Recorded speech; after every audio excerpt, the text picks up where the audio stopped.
معنا النهاردة طابع مصري قديم، فئة 10 مليم.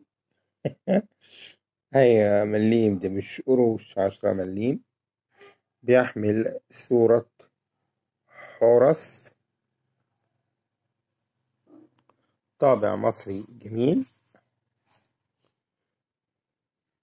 ده بيبقى حلو برضو انه معاك في مقتنياتك لما تحب تحتفظ بيه. هو تمنه مش غالي، انت ممكن تشتريه مثلا في حدود 10 جنيه حسب حالته. ممكن يزيد عن 10 جنيه بكتير لو هو أنصر، حالته ممتازة يعني، حالته جميلة. طابع مصري قديم يحمل صورة حورس على فئة 10 مليم، لونه أخضر زي ما احنا شايفين. الطابع ده من الستينات على فكرة، أو يمكن قبل كده كمان، ممكن يكون من الخمسينات كمان.